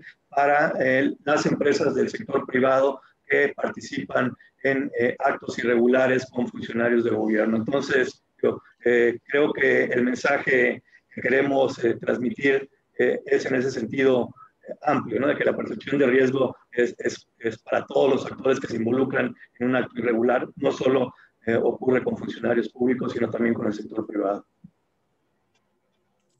Muchas gracias. Last but not least, Luis Felipe, some thoughts on this regard to share with us? Thank you. I will just say, give me a call if you wanna join us. You're most than we are happy to have you here. But in a more institutional way, Brazilian National Digital Strategy has an advisory council for digital transformation where specialists from and representatives from scientific community, civil society, and the private sector participate. So the civil house at the presidency is the executive secretary of this advisory council for digital transformation. So that is the high level policy advisory council for your participation. But if you don't find who to call, just call me. Thank you. Thank you very much, Luis Felipe, y gracias a todos. Para cerrar este webinario que fue tan interesante, solo me gustaría decir cuánto fue importante escuchar de casos concretos que demuestran cómo el uso de datos y tecnología para mejorar servicios, para abrir datos, por ejemplo, en relación a la pandemia, para identificar empresas fantasmas, para identificar potencial casos de conflictos de interés y para mejorar contrataciones públicas, han demostrado concretamente cómo políticas digitales pueden apoyar una mayor integridad y transparencia del sector público, pero también ustedes han dicho todos que es necesario para que esto pueda pasar, que se requiere una visión estratégica, modelos colaborativos, una buena institucionalidad, talento y capacidades, un compromiso, y que todo eso demuestra cómo la charla sobre digital no es una charla técnica, pero es una charla estratégica esencial. Y en este sentido, el aprendizaje del 2020 ha sido importante. Desde la parte de la OCDE seguimos disponibles para poder continuar a trabajar con ustedes para poder aprender de lo que funcionó, de lo que no funcionó y para poder avanzar conjuntamente de una manera más fuerte en la región. Y con eso le agradecemos a todos la participación, el contributo y la paciencia por haber esperado hasta el final de este webinar. Muchísimas gracias y hasta luego. Muchísimas gracias. Hasta luego. Hasta luego. Gracias.